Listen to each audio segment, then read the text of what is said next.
말씀 보겠습니다. 창세기 42장 18절에서 38절 끝절까지 말씀입니다. 창세기 42장 18절로 38절 끝절까지 말씀, 저와 여러분들이 한 절씩 교독합니다. 사흘 만에 요셉이 그들에게 이르되 나는 하나님을 경외하노니 너희는 이같이 하여 생명을 보존하라. 너희가 확실한 자들이면 너희 형제 중 한 사람만 그 옥에 갇히게 하고 너희는 곡식을 가지고 가서 너희 집안에 굶주림을 구하고 너희 막내 아우를 내게로 데리고 오라. 그러면 너희 말이 진실함이 되고 너희가 죽지 아니하리라 하니 그들이 그대로 하니라. 그들이 서로 말하되 우리가 아우의 일로 말미암아 범죄하였도다. 그가 우리에게 애걸할 때에 그 마음의 괴로움을 보고도 듣지 아니하였으므로 이 괴로움이 우리에게 임하도다. 르우벤이 그들에게 대답하여 이르되 내가 너희에게 그 아이에 대하여 죄를 짓지 말라고 하지 아니하였더냐. 그래도 너희가 듣지 아니하였느니라. 그러므로 그의 핏값을 치르게 되었도다 하니 그들 사이에 통력을 세웠으므로 그들은 요셉이 듣는 줄을 알지 못하였더라. 요셉이 그들을 떠나가서 울고 다시 돌아와서 그들과 말하다가 그들 중에서 시므온을 끌어내어 그들의 눈앞에서 결박하고 명하여 곡물을 그 그릇에 채우게 하고 각 사람의 돈은 그의 자루에 도로 넣게 하고 또 길 양식을 그들에게 주게 하니 그대로 행하였더라. 그들이 곡식을 나귀에 싣고 그곳을 떠났더니 한 사람이 여관에서 나귀에게 먹이를 주려고 자루를 풀고 본즉 그 돈이 자루 아귀에 있는지라. 그가 그 형제에게 말하되 내 돈을 도로 넣었도다. 보라, 자루 속에 있도다. 이에 그들이 혼이 나서 떨며 서로 돌아보며 말하되 하나님이 어찌하여 이런 일을 우리에게 행하셨는가 하고 그들이 가나안 땅에 돌아와 그들의 아버지 야곱에게 이르러 그들이 당한 일을 자세히 알리어 아뢰되 그 땅의 주인인 그 사람이 엄하게 우리에게 말씀하고 우리를 그 땅에 대한 정탐꾼으로 여기기로 우리가 그에게 이르되 우리는 확실한 자들이요 정탐꾼이 아니니이다. 우리는 한 아버지의 아들 12 형제로서 하나는 없어졌고 막내는 오늘 우리 아버지와 함께 가나안 땅에 있나이다 하였더니 그 땅의 주인인 그 사람이 우리에게 이르되 내가 이같이 하여 너희가 확실한 자들임을 알리니 너희 형제 중에 하나를 내게 두고 양식을 가지고 가서 너희 집안에 굶주림을 구하고 너희 막내 아우를 내게로 데려오라. 그러면 너희가 정탐꾼이 아니요 확실한 자들임을 내가 알고 너희 형제를 너희에게 돌리리니 너희가 이 나라에서 무역하리라 하더이다 하고 각기 자루를 쏟고 본즉 각 사람의 돈 뭉치가 그 자루 속에 있는지라. 그들과 그들의 아버지가 돈 뭉치를 보고 다 두려워하더니 그들의 아버지 야곱이 그들에게 이르되 너희가 나에게 내 자식들을 잃게 하도다. 요셉도 없어졌고 시므온도 없어졌거늘 베냐민을 또 빼앗아 가고자 하니 이는 다 나를 해롭게 함이로다. 루벤이 그의 아버지에게 말하여 이르되 내가 그를 아버지께로 데리고 오지 아니하거든 내 두 아들을 죽이소서. 그를 내 손에 맡기소서. 내가 그를 아버지께로 데리고 돌아오리. 함께 있습니다. 야곱이 이르되 내 아들은 너희와 함께 내려가지 못하리니 그의 형은 죽고 그만 남았음이라. 만일 너희가 가는 길에서 재난이 그에게 미치면 너희가 내 흰머리를 슬퍼하며 서울로 내려가게 함이 되리라. 아멘. 네, 오늘 말씀은 돌아온 괴로움이라는 제목입니다. 오늘 본문은 사흘 동안 감옥에 갇혔던 요셉의 형들이 풀려나면서 이야기가 시작되고 있죠. 요셉은 시므온을 볼모로 잡아두고 나머지 형들에게는 곡식을 주어서 가나안으로 돌려보냅니다. 그런데 돌아오는 길에 형들은 자루 속에서 돈이 그대로 들어있는 것을 발견하고 더 큰 두려움에 휩싸이게 됩니다. 가나안에 도착해서 아버지 야곱에게 이 모든 일을 고하니까 야곱은 더 큰 깊은 슬픔에 잠기는 그러한 모습을 오늘 본문을 통해 보게 됩니다.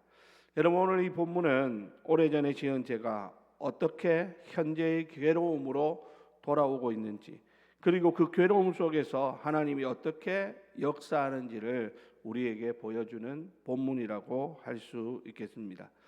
자, 오늘 본문 다시 돌아와서 보면 사흘째 되던 날에 요셉은 형들에게 이렇게 말하죠. 18절에 보니까 나는 하나님을 두려워하노니 경외하노니 너희는 이같이 하여 생명을 보존하라 라고 말입니다. 요셉은 한 사람만 볼모로 남기고 나머지는 곡식을 가지고 돌아가라 이렇게 말하면서 막내 베냐민을 데려와서 너희들의 말이 진실임을 증명할 것을 요구하고 있습니다. 그러니까 이 형들이 서로 이렇게 이야기하는 거죠. 21절 우리 다 같이 읽어볼까요? 21절입니다. 시작. 그들이 서로 말하되 우리가 아우의 일로 말미암아 범죄하였도다. 그가 우리에게 애걸할 때에 그 마음의 괴로움을 보고도 듣지 아니하였으므로 이 괴로움이 우리에게 임하도다. 자, 여러분 보십시오. 지금 이들은 형들은 지금 요셉이 자기들의 말을 듣지 못하리라고 생각합니다. 그리고는 지난날에 자기들이 했던 그 잘못들을 떠올리면서 그때 그 요셉이 애걸을 할 때 우리가 그 마음의 괴로움을 보고도 듣지 아니했던 그 괴로움이 지금 우리에게로 돌아오고 있다. 이렇게 이야기를 하고 있죠. 22년 동안 마음속에 묻어두었던 그들 안에 있는 그 죄책감이 이렇게 마침내 터져 나오고 있는 것입니다. 형들은 자신들이 당하는 이 고통의 뿌리가 어디 있는지를 비로소 그들은 직면하게 되는 것이죠. 그러자 르우벤이 내가 너희에게 그 아이에 대하여 죄를 짓지 말라고 하지 아니하였더냐. 그래도 너희가 듣지 아니하였다. 그러므로 그 핏값을 치르게 되었다. 이런 이야기를 합니다. 오랫동안 그들이 덮어두었던 그 죄가 고난의 자리에서 수면 위로 그들의 입을 통하여 스스로 그 이야기들을 하나씩 자백하는 그러한 모습을 보게 되는 것입니다. 여러분, 오늘 우리가 이 세상을 살아가다 보면 때로는 많은 괴로움을 당할 때가 있죠. 그런데 여러분, 그 괴로움 중에는 모든 것이 다 그런 것은 아니지만 어떤 경우에는 오래전에 지은 죄의 결과로 찾아오는 것들이 있을 수 있다는 사실을 우리는 마음에 염두에 두어야 합니다. 하나님은 때로는 고난을 통해서 우리의 양심을 깨우십니다. 고난이 찾아올 때 그것을 단순히 억울한 일로만 여길 것이 아니라 하나님 앞에서 내 삶을 돌아보는 기회로 삼을 수 있어야 그것이 지혜로운 사람의 모습이라고 할 수 있는 것이죠. 시편 119편에 보면 고난당한 것이 내게 유익이라 이로 말미암아 내가 주의 율례들을 배우게 되었나이다 라고 고백하는 것을 보게 됩니다. 여러분, 하나님 앞에서 지혜로운 사람들은요, 그 고난 가운데서 하나님이 우리에게 주기를 원하시는 것들을 깨닫습니다. 우리의 잘못들을 돌이키거나 아니면 하나님의 그 속에 하나님의 뜻을 분별하거나 또 아니면 하나님의 말씀대로 순종하는 그러한 삶을 살아갈 수 있게 된다라는 것이죠. 고난을 당할 때에 그냥 마냥 그 자리에 주저앉아 있을 것이 아니라고 하는 것입니다. 고난 가운데서도 하나님께서 오늘 우리에게 이 사건을 통해서 주고자 하시는 메시지가 무엇인지를 우리가 돌아보고 그 메시지를 발견할 수 있다면 우리가 이 땅에서 당한 그 괴로움은 결코 괴로움으로만 끝나지 아니하고 오히려 우리에게는 새로운 유익으로 다가와서 우리를 새롭게 하시는 하나님의 은혜가 될 수 있다라고 하는 사실을 우리는 깨달을 수 있어야 하는 것이죠. 자, 이제 형들은 요셉이 통력을 세웠기 때문에 자신들의 말을 알아듣지 못할 것이라고 생각하고 있죠. 요셉은 형들의 대화를 듣고서는 돌아가서 막 웁니다. 22년 만에 듣는 그 형들의 그 양심의 고백을 들으면서 그리고 지난날에 자신이 그렇게 형들에게 애걸복걸하며 매달렸을 때의 그 기억이 떠오르면서 요셉의 마음을 막 흔들어 놓는 것이죠. 자, 그런데 여러분, 요셉은 그 눈물을 거두고 시므온을 그들 앞에서 결박하여 남겨두라 이렇게 명령합니다. 자, 그렇게 해서 형들은 이제 나머지 형들이 돌아가는 길에 이르게 되는데, 그 돌아가는 길에서 한 사람이 나귀에게 먹이를 주려고 자루를 열었더니 그 속에 뭐가 발견되는 거예요? 그들이 지불했던 그 돈들이 그대로 들어있는 것을 발견하게 되죠. 여러분, 이때 형들의 마음이 어땠을까요? 완전히 더 큰 두려움에 휩싸이게 됩니다. 자, 그래서 오늘 28절에 보면 이렇게 이야기를 하는 겁니다. 우리 다 같이 읽습니다. 시작. 그가 그 형제에게 말하되 내 돈을 도로 넣었도다. 보라, 자루 속에 있도다. 이에 그들이 혼이 나서 떨며 서로 돌아보며 말하되 하나님이 어찌하여 이런 일을 우리에게 행하셨는가 하고. 예, 여기 보십시오. 그들이 혼이 나서 떨었다, 이렇게 이야기하죠. 그러면서 하나님이 어찌하여 이런 일을 우리에게 행하셨는가라고 이야기를 하는 것을 봅니다.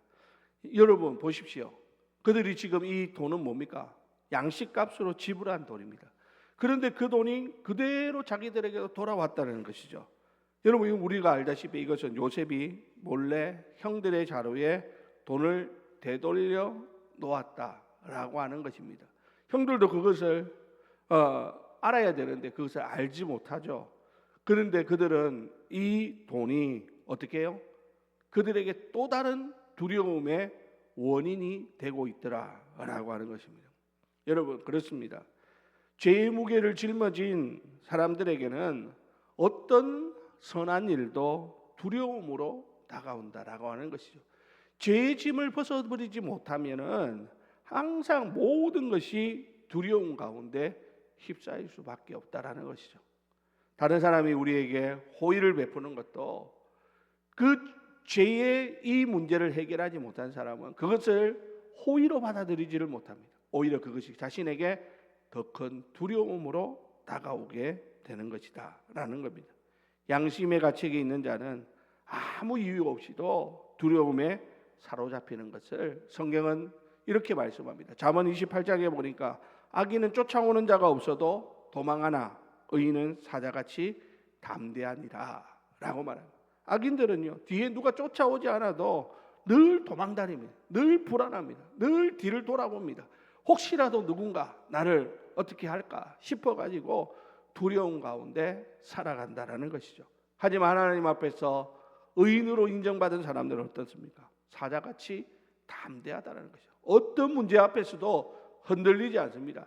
비록 내 삶에 고난이라 할지라도 이 고난 속에서 하나님이 우리에게 주시는 또 다른 은혜가 있을 것을 기대하는 그러한 모습을 보게 되더라라는 것이죠. 그러므로 여러분, 죄사함을 받고 양심이 깨끗한 사람들은요, 진정한 평안을 누릴 수 있습니다. 반대로 이 죄사함의 은혜를 누리지 못하는 사람들은 항상 불안하고 걱정과 염려 가운데 휩싸여 살아갈 수밖에 없다라고 하는 사실입니다. 그러므로 사랑하는 우리 성도 여러분, 오늘 이 새벽에 우리의 마음을 한번 돌아보기를 바랍니다. 우리의 마음에 혹시라도 마음의 평안함을 잃어버렸다면 하나님 앞에서 내 안에 있는 그 죄악들이 무엇인지를 깨닫게 해달라고 무릎 꿇는 우리 모두가 될 수 있기를 바랍니다. 하나님 앞에서 우리의 모든 죄를 내려놓고 회개할 때 하나님께서 우리의 그 모든 죄 가운데 용서함을 주시면 우리는 그 안에서 자유함을 누리게 되고 그 자유함이 결국은 우리에게 참된 평안을 가져온다라고 하는 사실을 우리는 잊어서는 안 되는 것입니다. 자, 여러분, 이제 형들이 가나안으로 돌아와서 야곱에게 이 모든 일들을 고하게 됩니다. 그리고 각자의 자루를 쏟아보니까 아니나 다를까 돈 뭉치가 각 자루들마다 다 들어있는 것을 봅니다.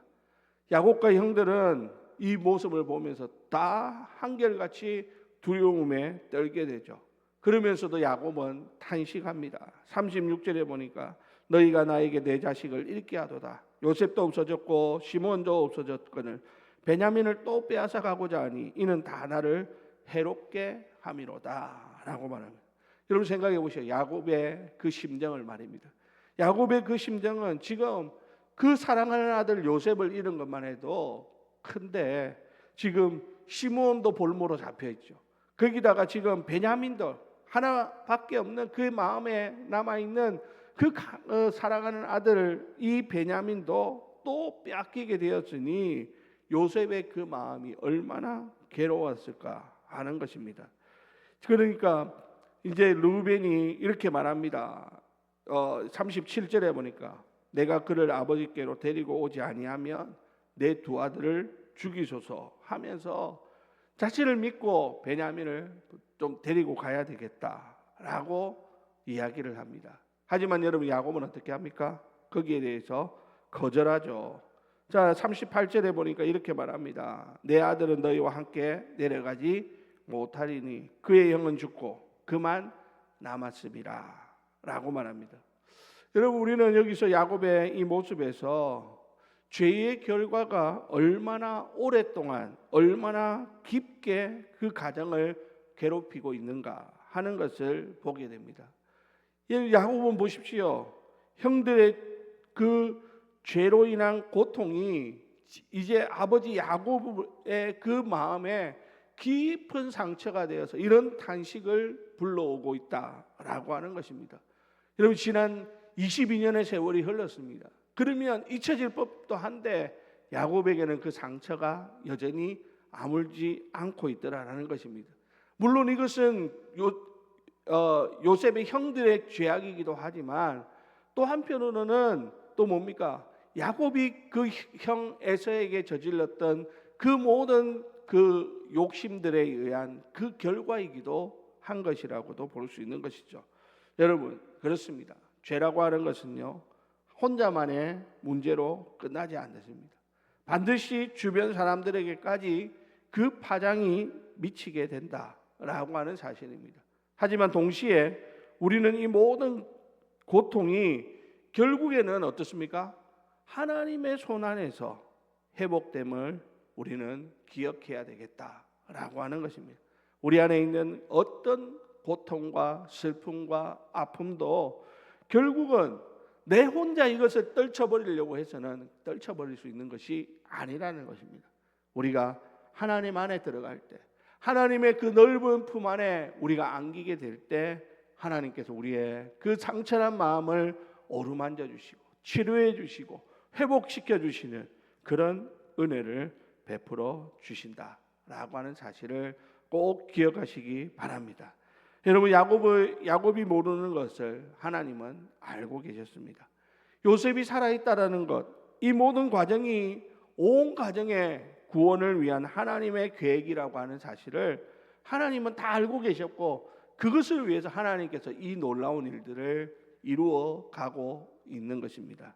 사랑하는 우리 성도 여러분, 우리는 지금 야곱은요, 지금 눈앞에 보여지는 이것만 보니까 절망인 거예요.